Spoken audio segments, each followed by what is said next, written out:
쓰고 나면서 남은 것은 다 간이나 신장을 통해서 배출을 해버립니다. 버려버립니다. 너무 많이 먹었다. 근데 항암을 하게 되면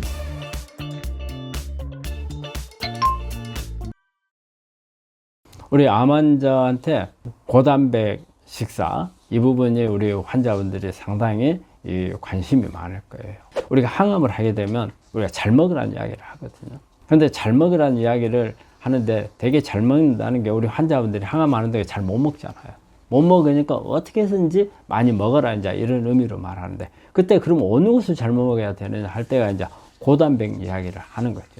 고단백은 잘 생각을 해 보셔야 돼요. 이 약간은 평소 때보다 단백질이 더 많아야 되는 것은 맞아요. 왜냐하면 우리가 항암 약물을 쓰게 되면 암세포만 죽이는 게 아니고 내 정상세포도 때리잖아요. 이 정상세포 중에서 타격을 많이 받는 게 점막이에요. 식도라든지 위라든지 그 다음에 작은 창자, 대장. 여기에 있는 점막세포가 손상을 받고 또 면역세포도 손상을 받아요.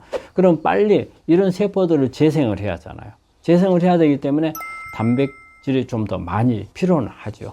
하는데 우리가 평소 때보다 아주 오버되는 양이 많을수록 그리 좋은가 단백질이 그건 아니에요. 이것도 생각해 보셔야 돼요. 단백질이 조금 더 많지만 너무 오버됐을 때는 우리가 이 부분들을 우리 단백질을 몸 안에서 저장을 하지 않거든요. 그날 쓰고 나면서 남은 것은 다 간이나 신장을 통해서 배출을 해버립니다. 버려버립니다. 너무 많이 먹었다. 근데 항암을 하게 되면 간이나 신장도 엄청 부담이 가는 거예요. 기능이 떨어질 수밖에 없어요. 오히려 음식을 많이 먹어가지고 여기다가 더 부담을 주면은 내 몸은 더 힘들 수밖에 없고 간이나 신장이 견디는 힘이 더 떨어질 수밖에 없어요. 그래서 약간은 평소 때보다 더 먹는 것은 맞아요. 하지만 너무 과하게 먹으면 많이 먹을수록 좋다? 그거는 절대 아니고요. 그리고 어쨌든 우리가 항암을 하는 것도 암치료 과정이거든요. 암치료 과정에서는 육류라든지 이런 부분들을 너무 많이 먹었을 경우에는 성장 호르몬이라든지 항생제라든지 포화지방산이라든지 철분이라든지 이런 부분들이 내 암에 도움이 되지 않는 이런 부분도 같이 들어올 수 있기 때문에 가능한 한 식물성 콩 같은 경우에 가장 저는 이제 권하고 있는 그런 단백질 원인이 되거든요. 콩도 우리가 뭐 두부로도 만들 수 있고 여러 가지 가공해서 우리 먹기 좋게 만들어진 부분들이 있을 수가 있거든요. 근데 내가 꼭 어떤 육류를 좀 먹어야 되겠다. 그러면 이제 육류에서는 뭐 소고기, 돼지고기 뭐 이런 부분들보다는 차라리 단백질원으로 생선 종류가 좋습니다. 생선. 그래서 생선 뭐 고등어라든지 꽁치, 조기라든지 여기에는 등푸른 생선 속에는 오메가3가 같이 있거든요. 그래서 좋은 지방도 없고 그러면서 단백질도 없고 생선 종류를 좀 포함하고 그리고 대부분의 식물성을 가지고서 만드는 그런 식단으로 구성을 하는 게 고단백질 개념을 그렇게 생각하시는 게 좋을 겁니다. 그래서 고단백질이라고 하는 것은 과량을 먹으라는 의미가 아닙니다. 적절하게 내가 항암 약물에 의해서 파괴된 만큼을 보충해 줄 수 있는 양이라고 생각하면 됩니다.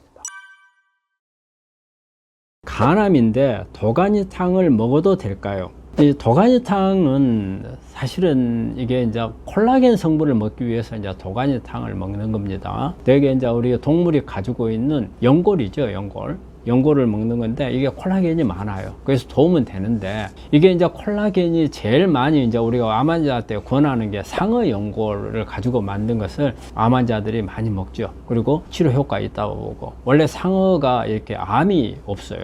암이 없는데 그래서 이제 상어 연골을 그 제품으로도 나와 있거든요. 이런 연골은 좋지 않겠나. 그래서 도가니탕이 콜라겐이 많으니까 크게 나쁘다고 생각을 하네요. 하지만 이 점을 생각해야 되는데 동물성 여기에 보면 육수들이 같이 포함되어 있잖아요. 이 동물에서 우러나오는 이런 육수에 우러나오는 부분들은 그렇게 좋다고 볼 수는 없거든요. 이 안에는 뭐 포화지방산이라든지 여러 가지 단백질이라든지 그런데 그 육류가 가지고 있는 성장 호르몬이나 뭐 항생제나 이런 부분들을 우러나올 수가 있거든요. 그래서 도가니탕 중에서 도가니만 이렇게 딱 먹는 경우는 그렇지만 너무 육류에서 나오는 거기 때문에 너무 많이 먹는 것은 좋지는 않지만 조금 먹는 것은 콜라겐은 원래 암을 이렇게 감싸서 암세포가 퍼지는 것을 막아주는 효과가 있는 걸로 되어 있거든요. 나쁘지는 않고요. 또 우리 암 환자분들이 보면은 영양이 부족해서 뼈라든지 이런 관절이라 이렇게 약해진 분들이 많거든요.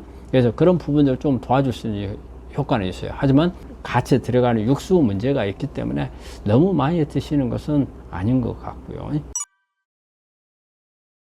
우리가 이제 단백질 보충제를 먹는 것도 항암하는 동안에 정말 먹기가 어려운 상태면은 그런 부분들을 하는 것도 나쁘진 않죠. 나쁘진 않는데 이제 우리가 단백질 보충제들이 여러 가지가 있어요. 우리가 요즘에는 가장 많이 쓰고 있는 게 콩을 중심으로 한 뭐 소이 아미노산이라는 거, 이걸 많이 하죠. 예전에는 우리가 이제 실크 아미노산, 실크 그 누에고추에서 추출한 아미노산을 많이 이용을 했는데, 요즘에는 소이 아미노산, 근데 그 중에서도 또 특히 이제 발효한 소위 아미노산, 이런 부분이 상당히 도움이 되고, 그리고 그 외에도 보면 아미노산 제제들이 조금 나와 있어요. 그래서 이제 글루타민 같은 경우도 있는데, 글루타민 같은 경우는 사실은 원래 암세포가 글루타민을 좋아합니다. 우리가 글루타민은 또 우리 면역을 높여주는 그런 효과도 많이 있거든요. 우리가 이제 항암을 하게 되면 장 점막 손상을 많이 받잖아요. 그러면 이런 부분들 회복을 해주는 효과도 있어서 암세포가 암 성장하는데 글루타민이 필요하지만 우리 모든 음식에는 글루타민이 많이 들어있어요. 그래서 우리가 이런 부분들을 글루타민을 많이 안 넣어준다 하더라도 우리가 먹는 음식 속에 있는 글루타민을 암세포로 가져가게 됩니다. 그래서 추가로 글루타민을 넣어준다고 해서 더 많이 가져가거나 그런 개념은 아니거든요. 오히려 장 점막 손상을 막아서 장을 좋게 해가지고 면역을 높여주는 그런 효과도 있기 때문에 글루타민도 조금 섭취하는 것도 괜찮고요.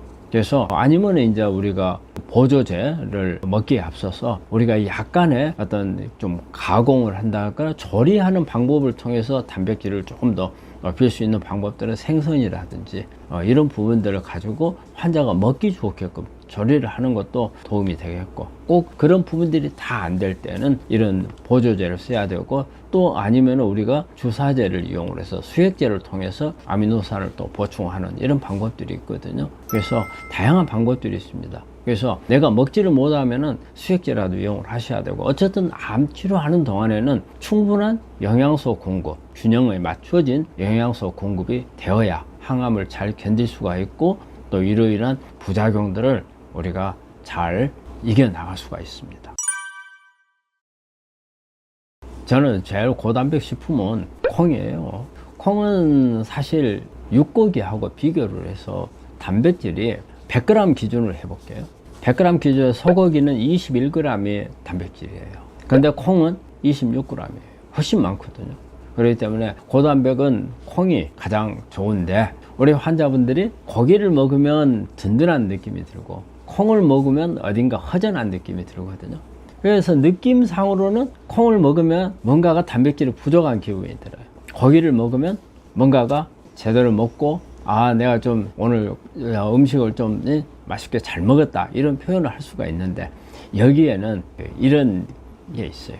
우리 식물 속에 들어있는 아미노산에 동물에만 있는 아미노산은 없거든요. 동물성 아미노산이 없어요. 사실 이 동물성 아미노산이 여기에는 여러 가지 호르몬들을 만드는 그런 효과를 가지고 있는 것들이 있거든요. 그래서 동물을 먹으면 이런 아미노산이 들어오기 때문에 여기에서 세로토닌이라든지 어떤 도파민이라든지 여러 가지 우리가 즐거워할 수 있는 이런 아미노산이 공급이 되니까 이런 호르몬들을 많이 만든단 말이에요. 그러니까 이 호르몬을 느끼는 기분이 있어요.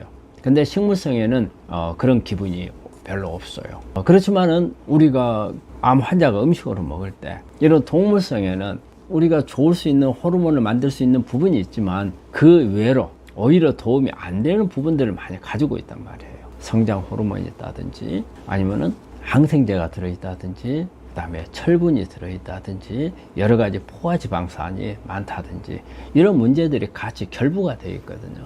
그렇기 때문에 저희는 가능한 한 동물을 통한 단백질 원을 섭취하는 것보다는 콩 종류도 우리가 요리를 여러 가지 할 수 있잖아요. 두부라든지 된장, 청국장, 낫또, 그리고 요즘에는 콩을 가지고 고기 풍미를 낼 수 있는 이런 부분으로도 만들거든요. 그래서 저는 콩이 가장 좋다고 생각을 합니다.